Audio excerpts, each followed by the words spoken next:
Hey there, YouTube. I'm Shrine King. Welcome to King's Court, and this is just another review of a tank in World of Tanks. This is the, actually, I don't know what's the full pronunciation for it, but it's the STVZ 39, which is a Czechoslovakian tank on its track to the Tier 10 medium track, which is the only track that is available for it.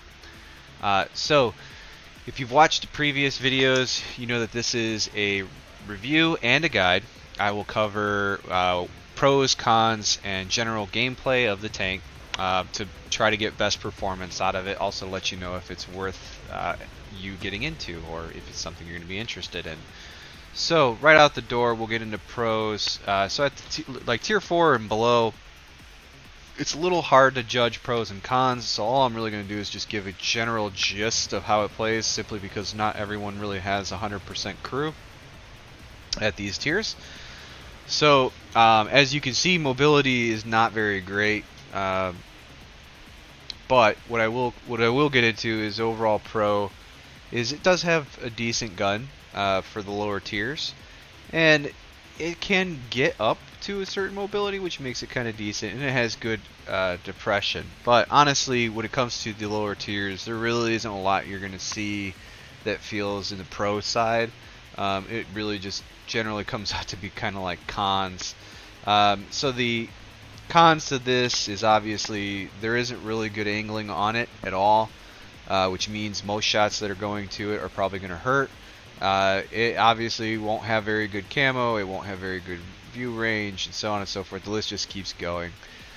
So what does that mean? How do I best play this and hopefully get decent performance? So first off, what I would recommend is that if you do have extra pair of binocs, put binocs on it.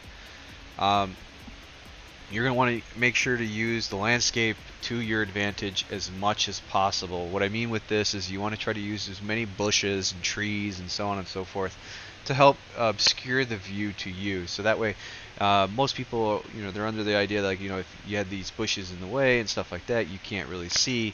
If you're in the bushes and in the trees, you can actually see outside of them. A good way to check that is if you actually were to scope in, is if you were trying to snipe. Which is also known as sniper mode. If you were in sniper mode, and you'll see right here I can see through it, now you see that I can't. If I cannot see through it, they will obscure my vision, but that also means my enemies will have obscured vision. So you'll see here that it's quick reload, right? It's able to pump out a bunch of damage, which is good. And then that's why I'm saying, make sure to use those trees and bushes to your advantage. And the depression, as I said, is good. So you'll see there, I'm able to kind of hang back a little bit on the hill and then be able to shoot straight down, and it's very good. One side note while I'm thinking about it, ladies and gents, you'll notice probably while I'm now talking on this video that there's music in the background that I typically jam out while I'm playing tanks, and I'm using the instant replay function from GeForce. So props to GeForce, thank you so much for giving me that option. I can actually set it to 15 minutes, which is the maximum fight for a battle, and that way I can actually use the GeForce recording rather than using the built-in recording function in World of Tanks, because that actually puts it into a different file format that then requires me basically to go through my match all over again. And I don't have a quick way to say, yes, save this one, not the other ones, right? So thanks again, GeForce. But to that point, I hope you guys don't mind the music. By the way, if you see a shot like that, that's high explosives. And that's very dangerous, so try to dodge that. Matrix dodge it if you can. But yeah, that's really the gist of it. So try to use your team, try to work with your team, I should say. So for example, here you see I am with another guy. He's kind of spotting. I'm kind of sitting back, not really trying to spot. Let him go ahead and spot. Chances are he probably has better vision than I do anyway, to be honest. And then the other thing is it has a decent radio for low tier. So that does really put it to the same points of what the tank's going to be anyway. So you'll see here I'm using another trick. I'm trying to make sure that I'm actually firing along the line.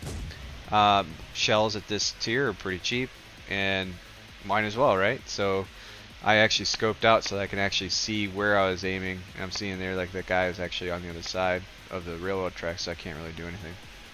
But yeah, honestly, lower tier tanks videos are probably going to be relatively short. Just kind of getting real quick explanation into the tank and whether it's good. The line actually is really nice so far. I have seen a lot of crazy performance out of it, so I assume the line is going to be great. If you like mobility, you like being a damage outputter, this line's probably for you. Honestly, just with like anything else, the lower tiers, they pretty much struggle a lot. Very different play style, very different potentials, so on and so forth. So you'll see here, it's just, be patient, take your time, use the land to your advantage, pay attention to your team, pay attention to the enemy team. Those are the general gist, I would say, typically is what you're going for. There's a lot more like, tricks and stuff like that you can do once you get to higher tiers. And you'll see here, like, I've done 832 damage at tier 4. I've well earned my my keep in this fight. So the tank definitely has a lot of potential when it comes to damage, and that's why, like I said, I highly recommend that you play it that way. You play it more as a support and go for just putting out as much damage as possible to assist your team. Try not to be always the frontliner. Enemies might have a hard time hitting you. And then you can always use the elevation, and depression angles to your benefit. So what I mean here is just hills. So you can see here I'm just using a hill, so I'm able to kind of like roll around with it. Now in this case, I'm actually trying to go for the enemy that's all the way over there. And like I said, the mobility on this thing is actually pretty good. So you'll see I'm actually going at 56 kilometers an hour. And it doesn't take that long to get all the way up there. But that's really the gist of the tank. So one, I would recommend keeping your high mobility, getting into spots that you should be able to get good crossfire into targets, and more like flank shots. Right? If crossfire doesn't make sense, we're talking about flanking. Also, you can use it to kind of get into certain spots where people just don't really expect you. And if you see that there's a lot of opposition in one part, you can always move to another side. That's the best part to me about this tank is, and actually so far the line, right, is it's really mobile, so you're actually able to just go from one side to another. It's very similar to certain other tanks, such as like the Progetto, as some people might know, where that tank is able to just get around really quick. So if you're losing one flank, doesn't really matter. You can go to the entire other flank and help out, and then still run away from that flank if it turns out it starts falling apart too. So like I said, you'll see here, I don't even have all the best stuff unlocked. Eventually I did, and it's still all the same stuff. So the alpha damage is pretty nice. It's not crazy, it's not like super huge, but it's nice. And then the part that really makes it good is the higher penetration values, which makes it to where you can steadily and repeatedly hurt targets more often. That allows you a lot more potential with damage. Now, here's another fight. So I'm going to kind of try to just talk point through the fight and explain the ideas and thoughts behind it, and hopefully this actually helps you. Now, I am doing something a little different than a lot of my other reviews and guides. I kind of always give like a high level, I guess, kind of summarization for you, and it's usually really quick, so that way the video doesn't take all that long. Which normally comes out to about an 8-minute fight is what would be playing in the background. In this case, I have a 15-minute engagements, because it's actually 2 separate engagements. So with that said, please let me know, if you like that, if you think that's good, if you want like more commentary, kind of explanation of things that are going on in the fight. And I can try to make sure to do that. So basically, it would be like first 7 minutes is really the pros, cons, and kind of like, or I should say the review, and then a guide, or a partial guide or a high summary guide, and then going into like a more detailed oriented guide. So here you'll see on this map, I do have, there's like the left side, the right side. If you're looking at the mini map, right, you'll see here I'm actually going to the far left side, which is the west side, where there's a lot of hills, and also not only that, but typically it's a side that usually you're supposed to have like lights and mediums, And maybe a few faster heavies would come this way. And if you're looking at the mini map in the bottom, you'll see that actually it turns out it looks like there's a lot of my allies kind of just spread out and went out into one other side. So I already see that there isn't going to be a lot of support on this side. So that's one thing to bear in mind when you're playing your tank.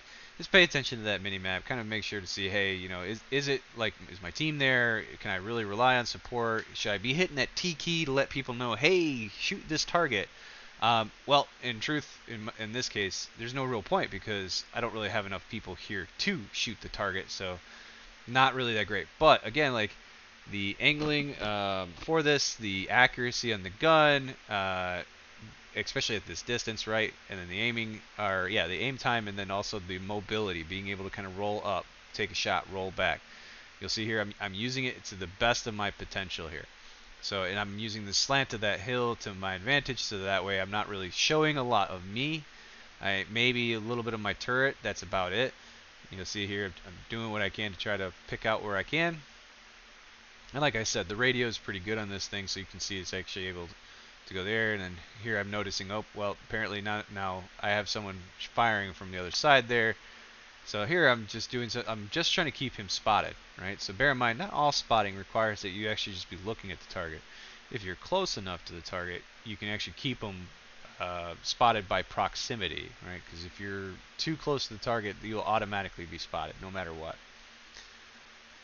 So here I see, okay, he's paying attention to somebody else. I can go ahead and take a little bit of an aim there, go ahead and get a shot. And actually, you know what? It turns out he did not decide to, you know, roll back right away. Now, had he rolled back right away, he probably would have survived.